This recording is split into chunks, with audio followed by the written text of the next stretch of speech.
Welcome to Art Explorers with Miss Janelle. Today we are going to do a wax resist piece about Vincent van Gogh's Starry Night.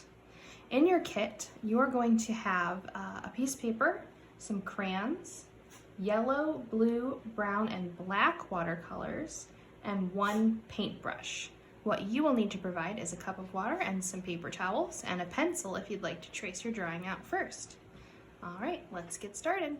All right, so this is the piece that we are going to be doing today in a wax resist. So a wax resist is watercolor and wax or oil pastels. And it's called a resist because the watercolors don't mix with the crayons or the oil pastels. They kind of resist each other and repel. So what we're going to do first is we're going to take a look at the drawing that we have here, and we're going to map it out on our piece of paper. You can use a pencil or you can use your crayons.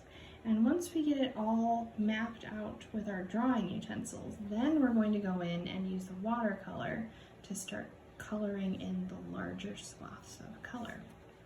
If you notice here, the Starry Night by Vincent van Gogh has a lot of short directional markings.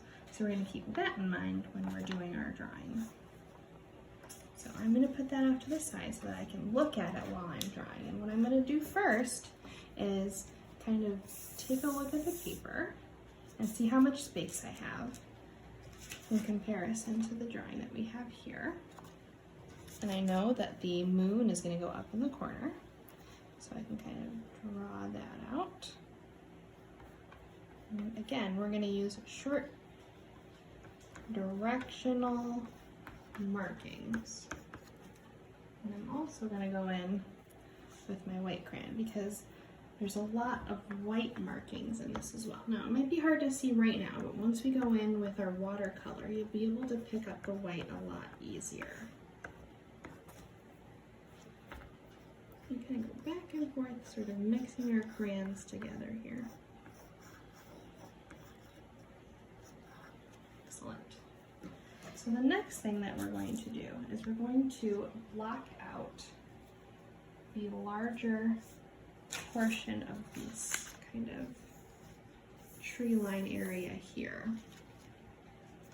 And that's going to be on this side of the paper in the first quarter of the paper. So this black tree line kind of goes all the way up to the top of the paper and then kind of wiggles its way down and around. So we have that blocked out.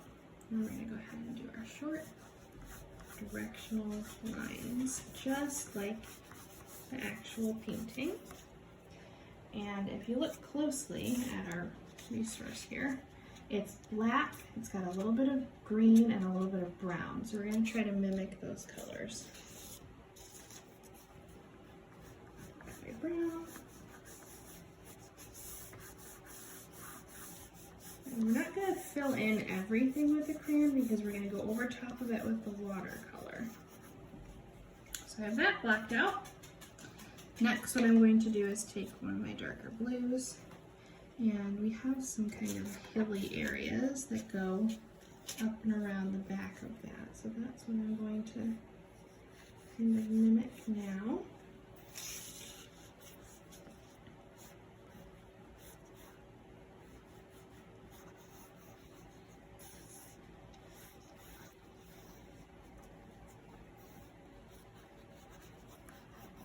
I'm going to use short directional lines again.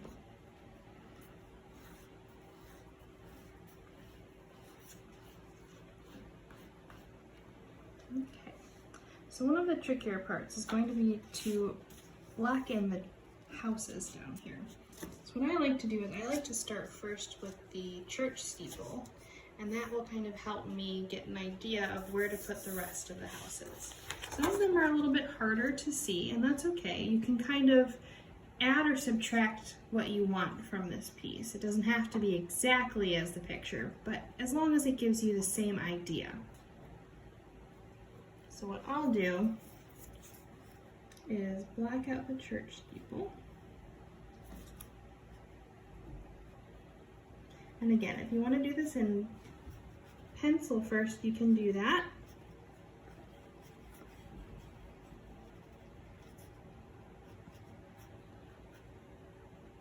And they're really basic shapes. We just have rectangles and triangles.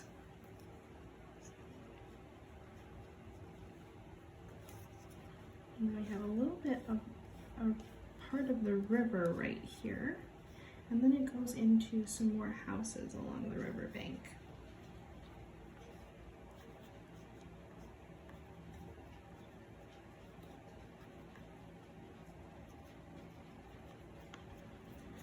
So we'll block in all that. And then, if you look closely, we have a lot of greenery, shrubs, tree line along there as well. So we can kind of just go in and do some quick circular motions around here.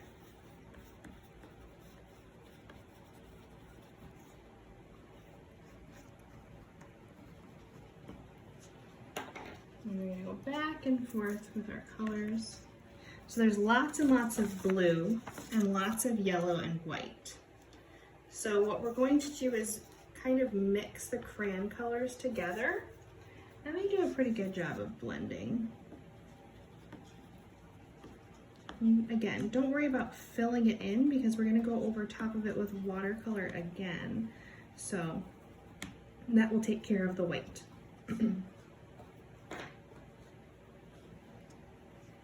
have a bit of yellow in the houses, along with a bit of green. And we just want to make sure that we keep referencing back to our pictures so that we can get a good idea of what it's going to look like. And it's really fun, sort of circular, like cloud looking circles in this area. These are white crayon. It'll be a little bit hard to see. But once you put the watercolor red, you'll be able to see the white pop out. This is also really fun to do with oil pastels. Those really repel water, and you will definitely see the white. All right, so you're gonna do that until you've blocked out everything on your piece. And again, quick, short directional lines, very quick circles, very quick lines in here. It doesn't have to be very precise because this was a very kind of impressionistic piece that was quick and very fluid. So after you've blocked out everything in your crayon, what you're going to do is start going in with watercolor. Now you're going to have liquid watercolors in your kit. They're going to look like this in a container. These are very highly concentrated, so you just need a little bit of pigment and a lot of water. So what I like to do is I have some water in this container right here. I like to pre-wet the paper, and you don't need a lot of water, just a little bit, and that'll get you go a long way. So I've pre-wet my paper. I'm just going to take the tiniest amount of black, just a little bit on the edge here. And it's going to kind of fill in where I've already put the water, but you can see how it's repelling away from the crayon. If you need to add a little bit more water to spread it out, go ahead and do that. The fun thing about watercolor is a little bit goes a long way, and the water does most of the work. This has a little bit of brown in it too, so I'm going to put in some brown.